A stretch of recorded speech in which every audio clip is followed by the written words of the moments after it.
Hello students, please subscribe the channel, drop a like, share and comment. This is exercise number 21 of the Progressive Monthly Magazine, October 2022 on the speed of 100 words per minute. Start.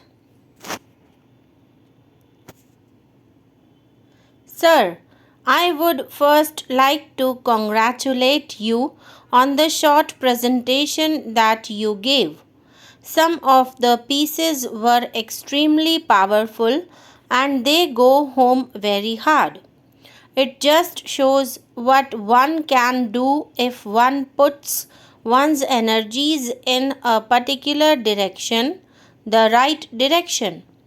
In India today, perhaps in the world today, we are facing a period of change, the like of which has not been seen ever before, partly because of new technologies that are available, but perhaps more than that, because of a new thinking that is taking place around the world.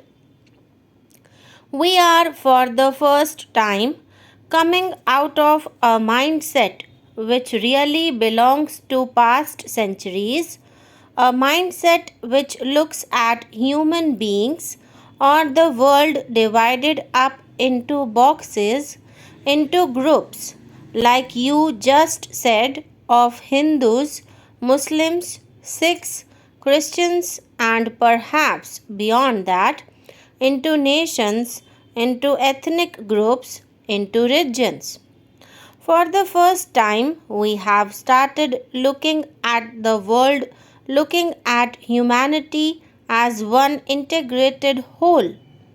We have started realizing that survival does not depend on any one group surviving.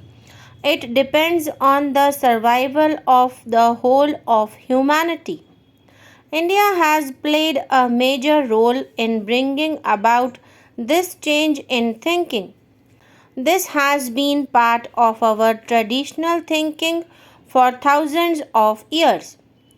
Gandhiji revived it during the freedom struggle, and during these past 52 years of freedom, we have been struggling hard, first under Panditji, then under Indiraji, to bring this new thinking to the world. For the first time during these last few years, we find that global thinking has started to change. At the same time, the old system fights back very hard. There is a tendency, on the one hand, to look at the world as one. There is an equal attempt to keep the old systems continuing with change, only projection, presentation, or perception for the benefit of few.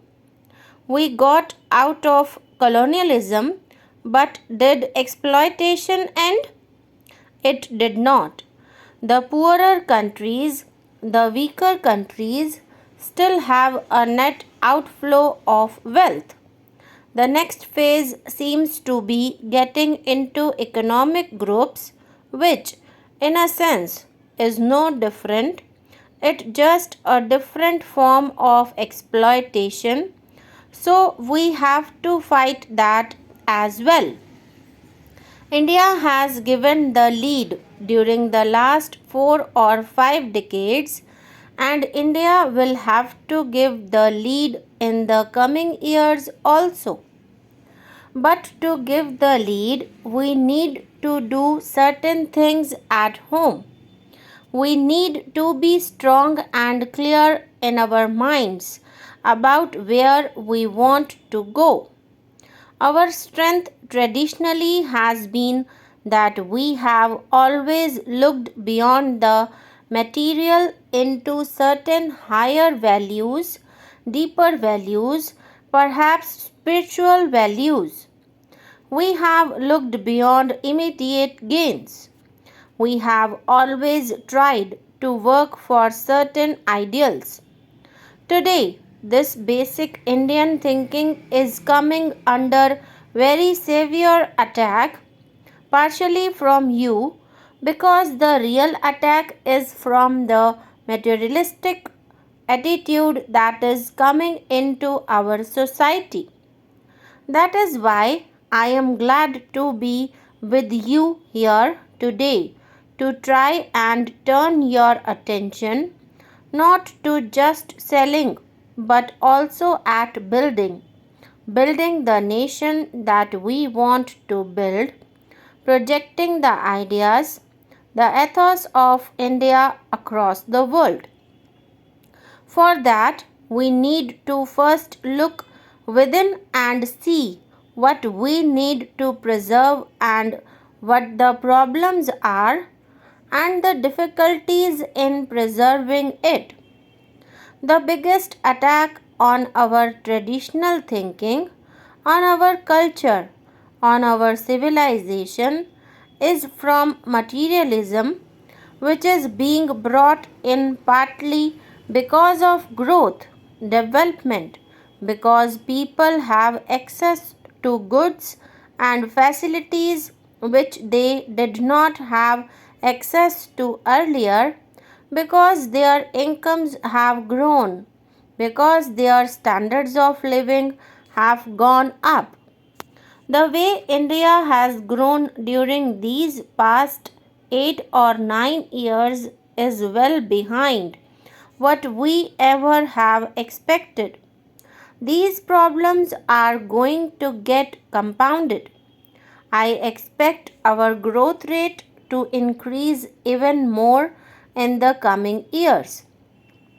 So, these pressures will increase even more. Therefore, we must be very clear in our minds about the sort of nation we want to build. The biggest danger in going down a purely materialistic route is that we will ultimately surrender the independence that we won with so much struggle. I see that as the biggest danger. We are independent today not because we won a battle against the British and sent them home. We are independent today because we have followed certain policies, because we have followed a certain ideology, because at every step that we have taken, we have kept in mind the point that the independence that we won could also be lost very quickly. When I talk about the independence being lost, it is not just a question of being ruled by another state. That is perhaps not the way it happens now at the end of the 20th century. It happens in much subtler ways today. Flexibility in decision making is limited, options are cut, and ultimately you go by a feeling of righteousness.